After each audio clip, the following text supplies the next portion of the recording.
बिस्मिल्लाहिर्रहमानिर्रहीम। Dear student, अस्सलाम वालेकुम। आज हम बात करेंगे electric potential due to a point charge. अब स्टूडेंट्स, प्रीवियस लेक्चर के अंदर हमने स्टडी किया था इलेक्ट्रिक पोटेंशियल क्या होता है, इलेक्ट्रिक पोटेंशियल डिफरेंस क्या होता है, इलेक्ट्रिक पोटेंशियल एनर्जी क्या होती है, और फिर हमने पोटेंशियल ग्रेडियंट की भी बात की थी। ठीक है, तो आज उसी से रिलेटेड है कि अगर हमारे पास एक ऐसा केस हो कि हमसे कहा जाए पोटेंशियल फाइंड करें। ठीक है, सो क्वेश्चन ये है कि हमने वी पोटेंशियल फाइंड करना है, लेकिन स्टूडेंट्स किस केस के अंदर, जब हमारे पास क्या हो, एक पॉइंट चार्ज हो। ठीक है, या हमारे पास आइसोलेटेड पॉइंट चार्ज हो, या हमारे पास समटाइम्स इस टॉपिक को हम यूँ भी कहते हैं कि electric potential due to a point charge की जगह हम कह सकते हैं कि अगर हमारे पास क्या हो कि कोई एक ऐसा केस हो जिसके लिए हम एब्सोल्यूट पोटेंशियल का वर्ड यूज़ करते हैं। तो एब्सोल्यूट पोटेंशियल किसी भी चार्ज का क्या होता है, तो मीनिंग सबका क्या है, सेम है। So how we can calculate the potential due to a point charge. So potential find करने के लिए स्टूडेंट्स हमारे पास, हमने इससे पहले डिफरेंट रिलेशन पढ़े थे। हमने कहा था कि अगर हमारे पास क्या है कि कोई एक चार्ज है, अगर कोई सोर्स चार्ज है, फॉर एग्जांपल हमारे पास क्या, ये एक सोर्स चार्ज है, और इसके अराउंड क्या बनती हैं, इलेक्ट्रिक फील्ड लाइंस बनती हैं। ठीक है, this is source charge Q. Q magnitude का सोर्स चार्ज है और इसने इलेक्ट्रिक फील्ड बनाई हुई है। तो स्टूडेंट्स हमारे पास क्या पॉइंट चार्ज है। आइसोलेटेड का मतलब क्या होता है कि एक सिंगल चार्ज। तो एक सिंगल चार्ज की वजह से स्टूडेंट्स हमने कहा था कि हमारे पास अगर इसकी फील्ड में किसी चार्ज को लेकर आए तो वहाँ पर हमने कहा था जो पोटेंशियल होता है वो हमारे पास किसके इक्वल होता है। हमने कहा था इनसाइड इलेक्ट्रिक फील्ड जो होता है, इलेक्ट्रिक पोटेंशियल या potential difference is equal to उसको हमने कहा था that is the work done per unit charge. ठीक है, किसी एक पॉइंट ए से बी के ऊपर लेकर आएँ तो उस वक्त जितना वर्क डन होगा उसको हमने कहा था that is called the potential difference. और फिर हमने कहा था कि अगर ए से बी, और फिर हमने कहा था अगर ए पॉइंट को इन्फिनिटी पे ले आए, फॉर एग्जांपल मैं इस ए पॉइंट को यहाँ पर रखूँ, ये वो पॉइंट है जहाँ पर हमारे पास क्या इलेक्ट्रिक फील्ड क्या जीरो है, आउटसाइड द इलेक्ट्रिक फील्ड, और यहाँ पर पोटेंशियल भी इस पॉइंट का क्या हो जाएगा, वी ए, वो भी स्टूडेंट्स क्या हो जाएगा, जीरो हो जाएगा। तो मैं इसको लिख सकता हूँ वी ए माइनस, हमने कहा था V B is equal to, या V B minus V A is equal to work done. अब ए पॉइंट हमारे पास क्या आ जाएगा, इन्फिनिटी आ जाएगा। तो स्टूडेंट्स यहाँ से हमारे पास जो रिलेशन बनेगा, अगर मैं पुट करूँ वी ए अगर ज़ीरो है तो यहाँ से हमारे पास बी पॉइंट का जो पोटेंशियल आ जाएगा वो स्टूडेंट्स आ जाएगा work done from infinity to point B divided by, अब ये चार्ज जो है हमारे पास क्यू नॉट है, work done per unit test charge. तो ये इक्वेशन स्टूडेंट्स हमने पढ़ी थी कि हमारे पास ये क्या इलेक्ट्रिक पोटेंशियल की वैल्यू है। अब हमारे पास क्या स्टूडेंट्स, यहाँ पर अगर आप वर्क डन फाइंड करें कि हमने कितना वर्क डन किया किसी चार्ज को पॉइंट ए से पॉइंट बी तक लाने के लिए, यहाँ से यहाँ तक लाने के लिए, तो आप जब स्टूडेंट्स वर्क डन का फॉर्मूला यूज़ करते हैं W is equal to F dot D, आप सारी कैलकुलेशन करते हैं छोटे स्टेप्स में डिवाइड करके, वो सारी कैलकुलेशन करके एट द एंड आपके पास जो एब्सोल्यूट पोटेंशियल की वैल्यू आती है वो स्टूडेंट्स आपके पास वैल्यू आती है absolute potential is equal to K Q divided by क्या students R. So this is the value of electric potential due to a point charge कह सकते हैं, या ये absolute potential की हमारे पास क्या आ गई, वैल्यू आ गई, where इसको हम कहेंगे this is called, word use करते हैं absolute potential। क्या यूज करेंगे, absolute potential। किसी पॉइंट का absolute potential क्या होता है, एब्सोल्यूट पोटेंशियल। सो एब्सोल्यूट पोटेंशियल के लिए हमने स्टूडेंट्स आपने याद रखना है कि हमने एक पॉइंट इन्फिनिटी के ऊपर लिया है, वहाँ का पोटेंशियल क्या होता है, ज़ीरो होता है, और दूसरा point inside the electric field लिया है। तो किसी पॉइंट पे हम अगर देखना चाहें सोर्स चार्ज से, फॉर एग्जांपल ये हमारे पास सोर्स चार्ज है, इससे मैं किसी एक पॉइंट पे अगर डिस्टेंस कुछ भी है, फॉर एग्जांपल किसी डिस्टेंस आर के ऊपर, यहाँ पर हमारे पास एक पॉइंट पी है, तो इतने डिस्टेंस के ऊपर मैं अगर फाइंड करना चाहता हूँ कि what is the potential due to this source charge Q, तो हमारे पास पोटेंशियल की वैल्यू ये आ जाएगी के क्यू डिवाइडेड बाई आर आ जाएगा। ठीक है, तो ये हमारे पास क्या आ गया, एब्सोल्यूट पोटेंशियल या इलेक्ट्रिक पोटेंशियल ड्यू टू का पॉइंट चार्ज। सिंगल चार्ज की वजह से किसी पॉइंट पे स्टूडेंट्स अगर आपने पोटेंशियल फाइंड करना हो तो ये रिलेशन आप क्या करेंगे, यूज़ करेंगे। अब इस रिलेशन के अंदर देखें कि ये आपके पास कौन कौन से फैक्टर्स के ऊपर डिपेंड करता है। So what are the different factors, जहाँ से डिफरेंट एमसीक्यूज हैं। So what are the different factors affecting electric potential due to a point charge. So कौन कौन से फैक्टर्स हैं? तो सबसे पहले आपके पास देखें इक्वेशन के अंदर कि आपके पास जो इलेक्ट्रिक पोटेंशियल है ये हमारे पास डिपेंड करता है magnitude of the source charge.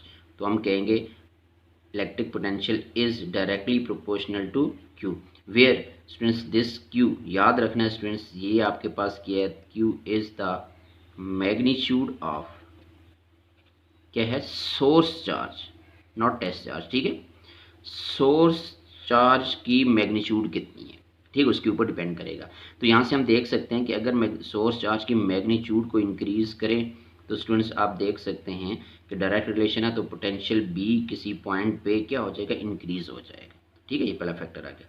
Second factor equation से देखें तो आर हमारे पास स्टूडेंट्स क्या, distance from the source charge, कौन सा डिस्टेंस जहाँ पर हमने पोटेंशियल फाइंड करना है। सो हम कहेंगे पोटेंशियल का distance from the source charge से इनवर्स रिलेशन है, ठीक है। तो यहाँ पर मैं कहूँगा व्हाट इज आर, तो आर को हम कहेंगे it is the distance from source charge.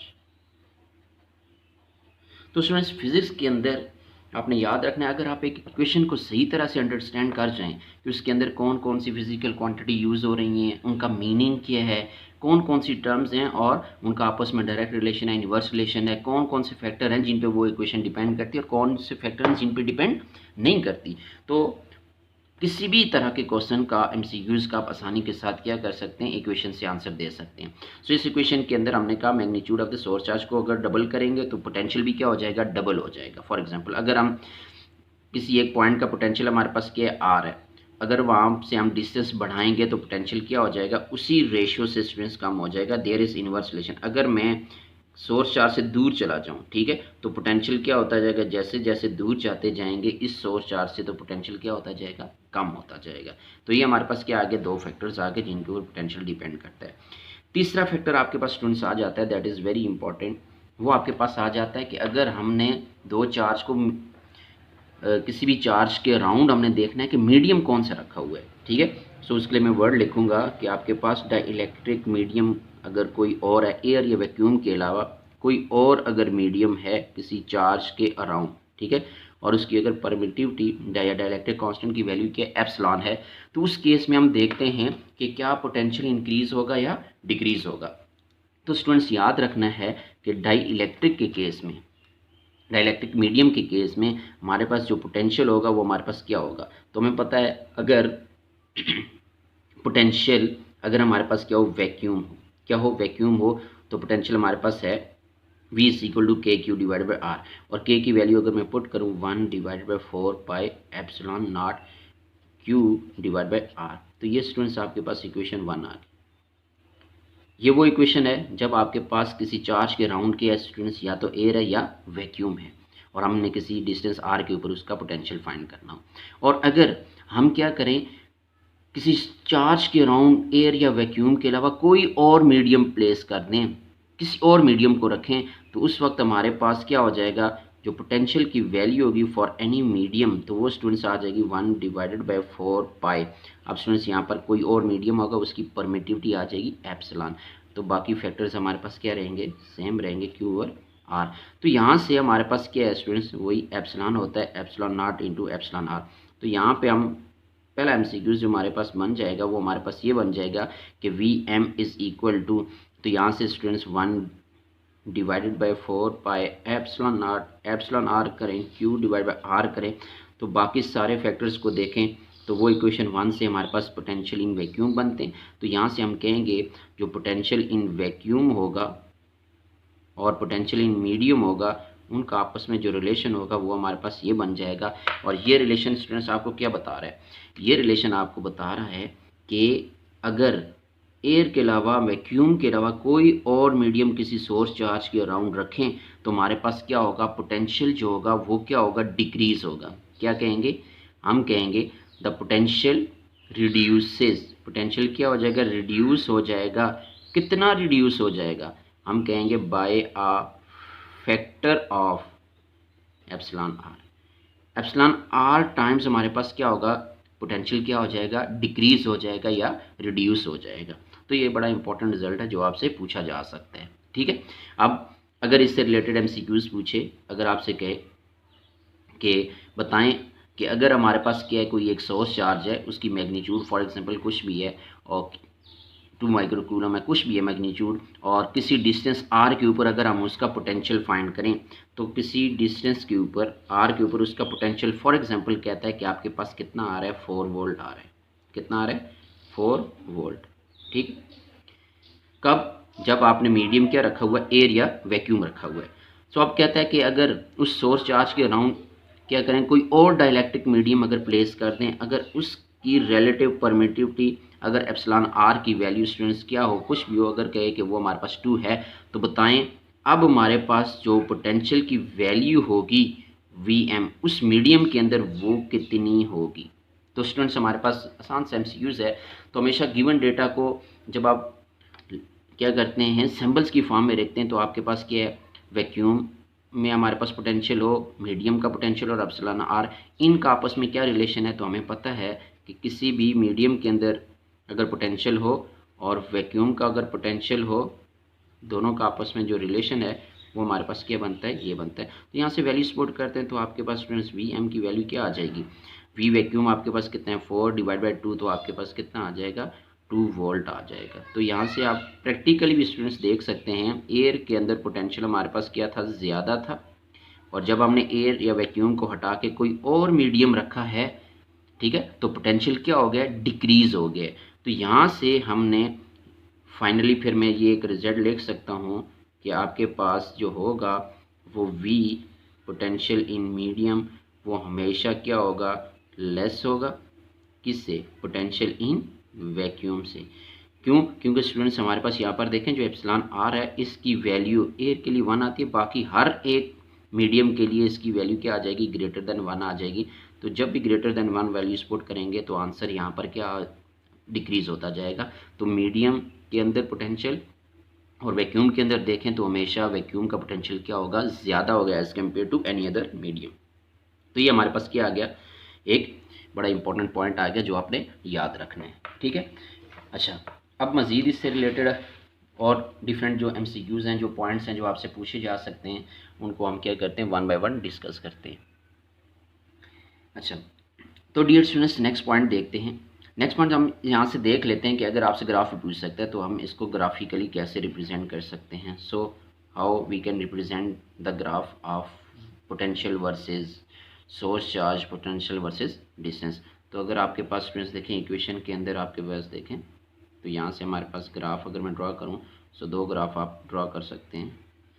अगर आपसे पूछे कि यहाँ पर पोटेंशियल है और पोटेंशियल का आर के साथ क्या ग्राफ बनता है, और अगर पोटेंशियल है और उसका सोर्स चार्ज के साथ क्या ग्राफ बनता है, तो स्टूडेंट्स इक्वेशन से आप देख सकते हैं पोटेंशियल और जो डिस्टेंस है आप देखते हैं इन्वर्सली प्रोपोर्शनल है। तो जब भी इन्वर्सली प्रोपोर्शनल हो तो ग्राफ इस तरह से डिके करेगा। ठीक है, और अगर हमारे पास वी और क्यू को देखें तो हमें पता है V is directly proportional to Q है, तो ग्राफ आपके पास स्टूडेंट्स क्या होगा, स्ट्रेट लाइन बनेगी। तो इस तरह से आपसे ग्राफ से रिलेटेड भी क्वेश्चन पूछे जा सकते हैं। ठीक है, अच्छा अब उसके बाद हमारे पास क्या है स्टूडेंट्स, यहाँ पर एक और इम्पॉर्टेंट पॉइंट डिस्कस कर लेते हैं कि अगर किसी क्वेश्चन के अंदर कहे कि एक चार्ज कंडक्टिंग स्फीयर है, ठीक है, क्या वर्ड यूज़ करें, चार्ज कंडक्टिंग स्फीयर। तो स्टूडेंट्स जब भी चार्ज कंडक्टिंग स्फीयर की बात हो या किसी भी कंडक्टर की बात हो तो उसके लिए आपने कुछ इंपॉर्टेंट पॉइंट्स याद कर रखने from MCQs point of view के लिहाज से भी। क्या है, सबसे पहला पॉइंट याद रखना है कि अगर आपके पास कोई भी स्टूडेंट्स अगर कंडक्टर होगा सो कंडक्टर के अंदर इनसाइड आपने याद रखना है जो कंडक्टर है यूनिफॉर्मली चार्ज स्फीयर है उसके इनसाइड आपके पास जो पोटेंशियल होगा स्टूडेंट्स वो हमारे पास क्या होगा, वही पोटेंशियल होगा जो उसकी सरफेस के ऊपर होगा। इट्स मीन आप कह सकते हैं कि यूनिफॉर्मली चार्ज कंडक्टर है तो हम कह सकते हैं कि ये जो V होगा ये अब आपके पास स्टूडेंट्स क्या रहेगा, सेम रहेगा एवरीवेयर ऑन द सरफेस और इनसाइड। ये हमारे पास पहला पॉइंट है। अगर हमारे पास पोटेंशियल कांस्टेंट है, सेम है, कांस्टेंट आई मीन सेम है, तो चेंज इन पोटेंशियल हमारे पास स्टूडेंट्स आपने याद रखना है वो वहाँ पर क्या होगा, ज़ीरो होगा। अगर पोटेंशियल हमारे पास क्या ज़ीरो है तो स्टूडेंट्स इसका मतलब क्या है कि उस कंडक्टिंग स्फीयर के अंदर हमारे पास इलेक्ट्रिक फील्ड फिर हमारे पास क्या हो जाएगी, अब किसी भी यूनिफॉर्मली चार्ज कंडक्टिंग स्फीयर की इनसाइड इलेक्ट्रिक फील्ड देखें तो स्टूडेंट्स हमारे पास क्या आ जाती है, जीरो आ जाती है। और अगर इलेक्ट्रिक फील्ड इनसाइड जीरो है तो स्टूडेंट्स नेक्स्ट पॉइंट याद रखना है, वहाँ पर इनसाइड चार्ज भी क्या होगा, जीरो होगा। तो ये कुछ इंपॉर्टेंट पॉइंट्स हैं जो कंडक्टिंग यूनिफॉर्म कई आपके पास यूनिफॉर्मली चार्ज कंडक्टिंग स्फीयर है या कोई भी कंडक्टर है कि उसके बताएं उसकी इनसाइड इलेक्ट्रिक फील्ड कितनी होगी, तो इलेक्ट्रिक फील्ड क्या होती है, जीरो होती है। पोटेंशियल कितना होगा स्टूडेंट्स, पोटेंशियल भी वहाँ पर क्या होता है कि आपके पास कांस्टेंट होता है, कितना, जितना सरफेस के ऊपर होगा। It's mean the electric potential due to a charge conducting sphere is same everywhere on the surface और इनसाइड। ठीक है, तो ये आपने पॉइंट्स याद रखना है। उसके बाद अच्छा, इससे रिलेटेड अगर आपसे मैं क्वेश्चन पूछूं, अगर मैं कहूँगा आपके पास क्या है, क्वेश्चन ये है कि हमारे पास एक यूनिफॉर्मली चार्ज कंडक्टिंग स्फीयर है, ये इसके ऊपर कोई भी चार्ज की डिस्ट्रीब्यूशन है, वेदर पॉजिटिव और नेगेटिव। ठीक है, अगर मैं कहूँ कि इसकी सरफेस के ऊपर स्टूडेंट पोटेंशियल वी है, सरफेस के ऊपर अगर मैं पोटेंशियल कहूँ, अगर आपके पास यहाँ पर 75 वोल्ट है, ठीक है, प्लस 70 जो भी है, तो अगर आपसे मैं पूछूं कि बताएं इसके सेंटर के ऊपर पोटेंशियल कितना होगा, इस पॉइंट पी के ऊपर पोटेंशियल कितना होगा, तो स्टूडेंट्स आप क्या कहेंगे, आप कहेंगे यूनिफॉर्मली चार्ज कंडक्टिंग स्फीयर है, कोई कंडक्टर है, कंडक्टर के इनसाइड हमारे पास पोटेंशियल वही होता है जो सरफेस के ऊपर होता है। तो आपने याद रखना है पोटेंशियल इनसाइड यहाँ जहाँ पर भी लेंगे वो आपके पास क्या आ जाएगा, वो भी 75 वोल्ट ही आएगा। तो ये आपने इंपॉर्टेंट पॉइंट याद रखना है। ठीक है, इसी तरह से अगर आपसे पूछे कि एक कंडक्टिंग स्फीयर है, उसके सेंटर के ऊपर 5 वोल्ट का पोटेंशियल है, तो बताएं सरफेस के ऊपर कितना होगा। तो स्टूडेंट सरफेस के ऊपर भी वही पोटेंशियल होगा जो इनसाइड होगा। तो यहाँ से आप सिर्फ वर्डिंग चेंज हो सकती है, तो आपने ये 2 पॉइंट्स याद रखने हैं कि यूनिफॉर्मली चार्ज कंडक्टिंग स्फीयर हो तो उसका वहाँ कहाँ पोटेंशियल की वैल्यू क्या होती है, वहाँ पर इलेक्ट्रिक फील्ड की वैल्यू क्या होती है, कहाँ कांस्टेंट होती है, कहाँ कांस्टेंट नहीं होती। ठीक है, तो ये हमारे पास क्या आ गया, electric potential due to a uniformly charge sphere. ठीक है, अच्छा, उसके बाद आपने एक और इम्पॉर्टेंट पॉइंट याद रखना है कि अगर पोटेंशियल की वैल्यू पूछें तो आपके पास देखें पोटेंशियल होता है के क्यू डिवाइडेड बाई आर। अब स्टूडेंट्स पॉजिटिव चार्ज की वजह से पोटेंशियल पूछे किसी डिस्टेंस के ऊपर, फॉर एग्जांपल आपसे कहे यहाँ पर एक पॉजिटिव चार्ज है क्यू, ठीक है, और आपसे पूछा जाए ये किसी डिस्टेंस आर के ऊपर, इस पॉइंट पे बताएं कि आपके पास उसका पोटेंशियल कितना है ड्यू टू पॉजिटिव चार्ज। तो स्टूडेंट्स याद रखना है कि जब इक्वेशन यूज़ करेंगे तो आपके पास जो पोटेंशियल आ जाएगा वो आपके पास पॉजिटिव आएगा। ठीक है, के वही क्यू डिवाइड बाई क्या आ जाएगा, आर आ जाएगा। लेकिन इस केस के अंदर पोटेंशियल क्या आएगा, पॉजिटिव चार्ज की वजह से पॉजिटिव आएगा। लेकिन स्टूडेंट्स बड़ा इंपॉर्टेंट पॉइंट है कि आपके पास जो माइनस है, अगर नेगेटिव चार्ज की वजह से किसी डिस्टेंस आर के ऊपर अगर आपसे पूछा जाए, ये डिस्टेंस आर है, इस पॉइंट्स पे पूछा जाए कि व्हाट इज़ द पोटेंशियल, कैसे फाइंड करेंगे, तो नेगेटिव चार्ज की वजह से पोटेंशियल स्टूडेंट्स हमारे पास क्या होगा, नेगेटिव होगा। क्यू की वैल्यू आपने नेगेटिव पुट करनी है, के क्यू डिवाइडेड बाई आर। इससे पहले जितनी भी इक्वेशन आपने पढ़ी हैं, कूलम्स लॉ है, इलेक्ट्रिक फील्ड इंटेंसिटी है, जहाँ जहाँ वहाँ पर क्यू आ रहा था मैग्नीट्यूड ऑफ द चार्ज हमने पॉजिटिव लेना था, पॉजिटिव वैल्यूज पुट करनी है। पोटेंशियल के केस में और पोटेंशियल एनर्जी के केस में ये 2 फैक्टर हैं जहाँ पर क्यू की वैल्यू पुट करेंगे तो स्टूडेंट्स आपने प्लस माइनस का ख्याल रखना है। अगर पॉजिटिव चार्ज होगा तो प्लस पुट करेंगे, नेगेटिव वैल्यू होगी चार्ज की तो नेगेटिव पुट करेंगे। ठीक है, अब इन्हीं 2 कॉन्सेप्ट से रिलेटेड आपसे बहुत से क्वेश्चन पूछे जा सकते हैं। आपके पास फॉर एग्जांपल आपके पास कौन से एमसीक्यूज पूछे जा सकते हैं, आपसे ये पूछा जा सकता है कि बताएं अगर आपके पास 2 अपोजिट चार्ज हैं, ठीक है, एक आपके पास प्लस चार्ज है और ये दूसरा आपके पास माइनस चार्ज है, दोनों अपोजिट चार्ज हैं और दोनों की मैग्नीट्यूड स्टूडेंट्स क्या है, सेम है। तो स्टूडेंट्स अगर मैग्नीट्यूड सेम हो, किसी डिस्टेंस आर के ऊपर 2 चार्ज हों, तो अगर आपसे पूछे बताएं एग्जैक्टली मिड पॉइंट के ऊपर, इस पॉइंट पी के ऊपर बताएं what is the value of electric field. Electric field की वैल्यू इस पॉइंट पे क्या होगी स्टूडेंट्स, ठीक है, कितनी होगी, और इस पॉइंट पे पोटेंशियल अगर देखें तो वो आपके पास क्या होगा, कितना होगा। तो स्टूडेंट्स अगेन जिस पॉइंट पे पोटेंशियल पूछा जाए तो अगेन आप इक्वेशन लिखते हैं, तो आपको पता है कि इस पॉइंट पे जो इलेक्ट्रिक पोटेंशियल होता है, अगर दोनों चार्ज, ये हमारे पास क्या है प्लस क्यू है, ये माइनस क्यू है, तो इस पॉइंट पे यहाँ से यहाँ let us suppose distance R है, इसका भी डिस्टेंस आर है, तो इलेक्ट्रिक पोटेंशियल आप फाइंड करेंगे इस पॉइंट पी के ऊपर। तो स्टूडेंट्स इलेक्ट्रिक पोटेंशियल एक स्केलर क्वांटिटी है, इसको हम लिखेंगे दोनों पॉइंट की वजह से potential due to charge 1 plus potential due to charge 2। तो यहाँ से आपके पास अगर वैल्यूज पुट करें तो स्टूडेंट्स बड़ा इंपॉर्टेंट रिजल्ट आ जाता है, V P is equal to, ये आपके पास Q1 की जगह आपके पास क्या आ जाएगा, फर्स्ट चार्ज पॉजिटिव आ जाएगा, दूसरी की वजह से नेगेटिव चार्ज है तो मैंने कहा था पोटेंशियल भी स्टूडेंट्स क्या होगा, नेगेटिव होगा। बाकी मैग्नीट्यूड डिस्टेंस क्या है, सपोज है। तो स्टूडेंट्स यहाँ पर आपके पास इंपॉर्टेंट रिजल्ट ये आ गया कि इलेक्ट्रिक पोटेंशियल आपके पास क्या आ गया, ज़ीरो आ गया। तो क्लियरली यहाँ पर इलेक्ट्रिक पोटेंशियल ज़ीरो है, लेकिन स्टूडेंट्स आपने याद रखना है इलेक्ट्रिक फील्ड यहाँ पर ज़ीरो नहीं है। तो वो केस जहाँ पर electric potential zero, electric field zero नहीं है, वो हमारे पास कहाँ पर है, exactly mid point between two oppositely charge having same magnitude. तो ये आपके पास इंपॉर्टेंट क्वेश्चन है। इसी तरह से दूसरा क्वेश्चन आपसे यूँ पूछा जा सकता है कि अगर आपके पास क्या हो कि स्टूडेंट्स यहाँ पर अपोजिट मैग्नीट्यूड सेम मैग्नीट्यूड के चार्ज हों। अगर आपके पास यहाँ पर एक प्लस क्यू है, ठीक है, प्लस क्यू है, और दूसरा आपके पास यहाँ पर भी चार्ज है, उसकी भी मैग्नीट्यूड क्यू है, लेकिन दोनों हैं क्या, सिमिलर चार्ज हैं। सो अगर आपसे पूछा जाए कि find the electric potential exactly at the mid point between two same charges, ठीक है, सेम मैग्नीट्यूड के चार्जेस हों, सेम नेचर के हों, उनके दरमियान एग्जैक्टली मिड पॉइंट पी के ऊपर बताएं what is the value of electric field and electric potential. तो स्टूडेंट्स क्या करेंगे, वही अगेन पॉजिटिव चार्ज है तो दोनों की वजह से जो पोटेंशियल होगा वो हमारे पास क्या आ जाएगा, हम कहेंगे जो नेट पोटेंशियल होगा इस पॉइंट पी के ऊपर पोटेंशियल हमेशा क्या करेंगे, इसी तरह से ऐड करेंगे V1 और V2 क्योंकि it is a scalar quantity, ठीक है। अब ऐड करते हुए फिर उसके बाद देखना है कि what is magnitude of charge and what is the nature of charge. Plus है तो प्लस वाली वैल्यू आ जाएगी, माइनस है तो माइनस वाली वैल्यू आ जाएगी। सो हमने कहा मैग्नीट्यूड सेम है दोनों, फॉर एग्जांपल ये भी आर डिस्टेंस बनता है, ये भी आर डिस्टेंस बनता है। तो यहाँ से आपने इंपॉर्टेंट रिजल्ट याद करना है कि इस पॉइंट पे potential between two oppositely between two same magnitude of charge exactly at the mid point, वो हमारे पास क्या आ जाएगा, इसका पोटेंशियल V आ जाएगा, इसका दोनों का पोटेंशियल क्या आ जाएगा V, तो वो आपके पास V प्लस V आपके पास क्या आ जाएगा, 2V आ जाएगा। ये भी इंपॉर्टेंट शॉर्ट ट्रिक्स यूज़ करनी है। अगर दो चार्जेस हैं सेम मैग्नीट्यूड के हैं, सेम नेचर के हैं, तो अगर एग्जैक्टली मिड पॉइंट पे पोटेंशियल पूछा जाए तो वो पोटेंशियल क्या हो जाएगा, डबल हो जाएगा, 2V हो जाएगा।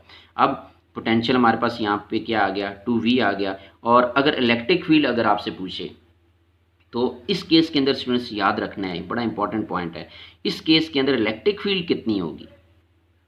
तो स्टूडेंट्स हमारे पास क्या है, यहाँ पर तो इलेक्ट्रिक फील्ड इस चार्ज की वजह से इधर थी, नेगेटिव चार्ज की तरफ है, इलेक्ट्रिक फील्ड नॉन जीरो है। लेकिन इस केस के अंदर हमने डिस्कस किया था कि इलेक्ट्रिक फील्ड पॉजिटिव चार्ज दोनों सेम मैग्नीट्यूड के, मिड पॉइंट पे हमारे पास स्टूडेंट्स क्या होगी। इस केस के अंदर आपसे MCQs में पूछे तो आपके पास ऑप्शन क्या आएगा, इलेक्ट्रिक फील्ड स्टूडेंट्स क्या हो जाएगी, ज़ीरो होगी, ठीक है। ये हम ऑलरेडी डिस्कस कर चुके हैं। तो पोटेंशियल हमारे पास क्या है, नॉन ज़ीरो है, जबकि इलेक्ट्रिक फील्ड क्या है, ज़ीरो है। तो इस पॉइंट पे आपने कहना इलेक्ट्रिक फील्ड तो ज़ीरो है जबकि potential is not equal to zero. कौन सा केस, जब हमारे पास सेम मैग्नीट्यूड के सेम नेचर के चार्ज हैं उनके एग्जैक्टली मिड पॉइंट के ऊपर। और अगर यहाँ से MCQs आ जाए तो यहाँ पे पोटेंशियल तो हमारे पास ज़ीरो है तो हम कहेंगे इलेक्ट्रिक फील्ड ज़ीरो नहीं है। किस केस के अंदर, between two oppositely charge having same magnitude, ठीक है, उस केस में हमारे पास ये आ गया। तो ये दो हमारे पास इंपॉर्टेंट MCQs हैं जो आपने याद रखने हैं, ठीक है। अच्छा, अब और भी डिफरेंट MCQs आपसे पूछे जा सकते हैं। फॉर एग्जांपल अगर आपसे पूछे कि एक वर्ड यूज़ करता है, वो कौन सा वर्ड है आपके पास, इक्वी पोटेंशियल सरफेस का,